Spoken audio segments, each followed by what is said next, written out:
Nah bos, hari ini kita mau bahas bisnis yang Indonesia banget nih. Para pecinta nabati pasti suka banget sama makanan ini.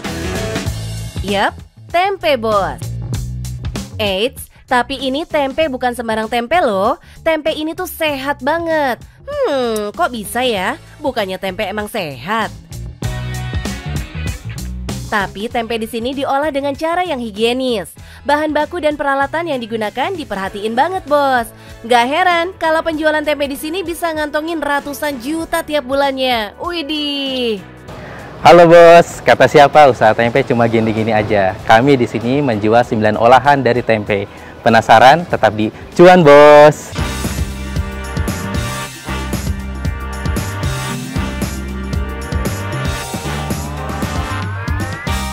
Kenalin nih, generasi kedua juragan tempe asal Cilendek, Bogor, Jawa Barat. Walaupun melanjutkan usaha tempe turun-temurun dari sang ayah sejak 2012, tapi ia tetap menjaga keaslian cita rasa tempenya. Kerennya lagi, sejak 2015, tempe-tempe ini sudah tembus sampai ke pasar ekspor, bos. Cakep nih. Para pengurus di sini punya kekhawatiran tentang tempe, bahwa tempe ini adalah makanan khas dari Indonesia, bahkan bisa dibilang budaya dari Indonesia, tapi cara pembuatannya itu masih belum hygiene secara sanitasi dan belum ada tempe pada saat itu yang bisa menembus pasar internasional.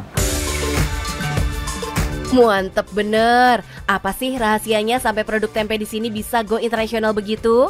Kita intip yuk proses produksinya.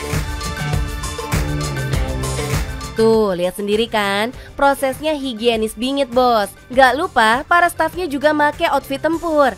Dari baju khusus, masker, sarung tangan, sampai penutup kepala.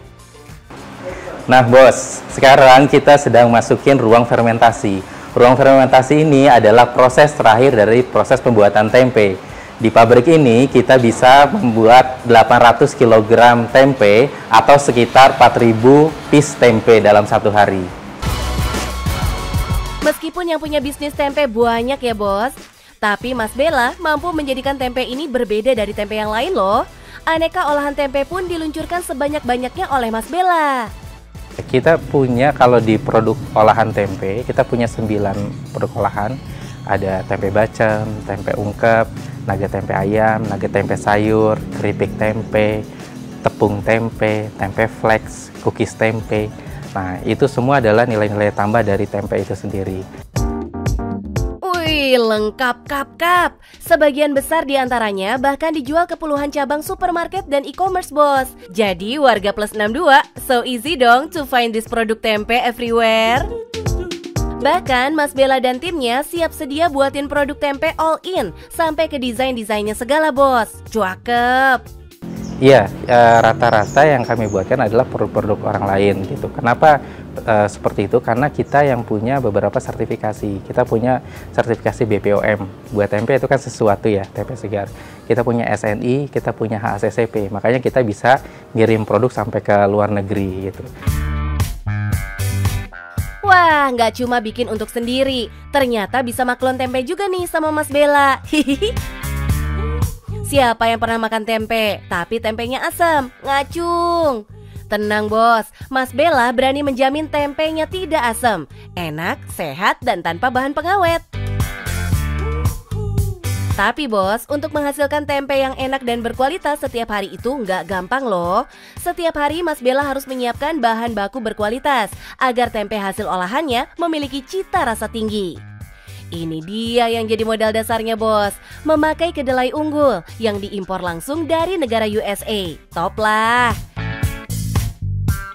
Tapi bos, nggak cuma jual tempe dan olahannya aja nih. Mas Bella juga masarin peralatan produksi tempe dari awal sampai akhir. Nah, kita menjual peralatan produksi mulai dari dandang perebusan. Jadi bos tidak perlu menggunakan dandang-dandang yang terbuat dari drum bekas oli. Yang kedua, ini ada drum perendaman. Ini untuk merendam tempe selama 20 jam.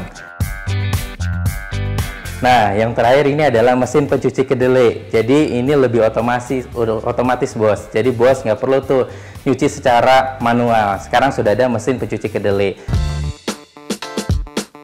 Widih, Wih, paket lengkap nih. Apa yang lu mau, gue ada. Pantes aja dokunya ngalir deres. 400 sampai 800 lah gitu untuk produk sama alat-alat produksi. Giling, kriuk banget nih cuannya. Bukan pengusaha sejati namanya kalau belum merasakan pening-peningnya masalah bisnis. Kayak Mas Bella nih, sampai rugi ratusan juta gara-gara diutangin kliennya sendiri.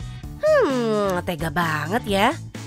Iya, pernah juga gitu. Kita pernah yang namanya piutang tidak terbayar gitu. Nah, makanya itu menjadi pelajaran buat kita mengeksekusinya, bagaimana manajemen risikonya. Karena pada saat itu ya mungkin belum ada ilmu atau seperti apa, sehingga kita punya piutang sekian besar di satu klien gitu ya. Ternyata klien tersebut ya mungkin secara pribadi kurang baik atau seperti apa, sampai sekarang akhirnya tidak terbayar gitu.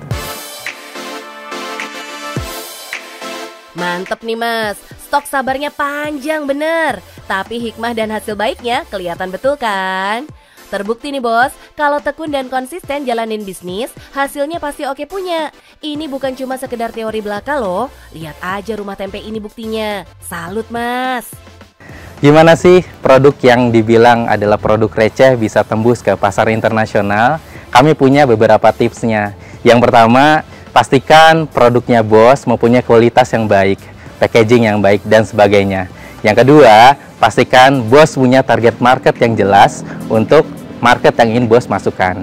Yang ketiga, pastikan bos memaksimalkan semua lini sosial media atau e-commerce yang bos punya. Nah, yang terakhir, untuk memastikan itu semua, bos harus tetap semangat dan cuan bos!